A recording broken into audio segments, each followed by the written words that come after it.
'n man kontak my wat 'n aanlyn besigheid by 'n bemarker gekoop het. En daai bemarker het die besigheid aan hom verkoop en wil nou verder niks van hom weet nie. Nou die nasorg wat jy gaan kry nadat jy jou besigheid gekoop het is baie belangrik. Want dit kan bepaal of jy suksesvol gaan wees of nie.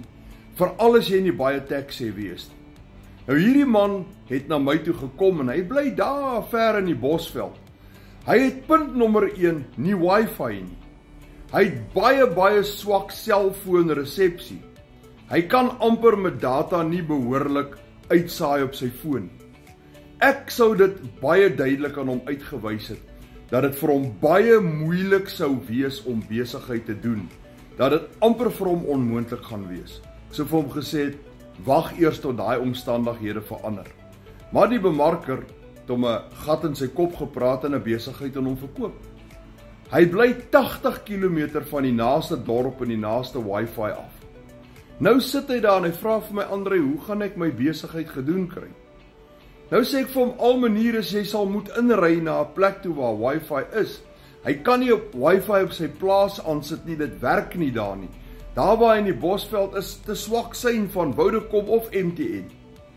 Nou ek sê weer vir jou, eerlikheid kos niks. Ek sal liewer vir hom sê, ek gaan nie in jou daai transaksie verkoop nie, as wat ek 'n moordkuil van my hart gaan maak, om iets aan iemand te verkoop wat nie vir hom werk nie. Daai mentorskap, daai nasorg is baie belangrik, mense. Maak seker, as jy 'n besigheid by iemand koop, dat jy daai persoon vertrou, dat jy 'n pad saam met hom gestap het, en dat jy weet, hy gaan vir jou help tot jy nie meer hulp nodig het nie. Nou as jy wil weet hoe ek dollars aanlyn maak, en jy soek 'n goeie mentor, jy wil weet hoe jy dit met jou selfoon kan doen in 2 ure per dag, stuur vir my die woord meer inligting per WhatsApp. My nommer is langs my naam, of in my profiel, of skryf meer inligting in die comments. Maar as jy ernstig is, gaan jy my WhatsApp.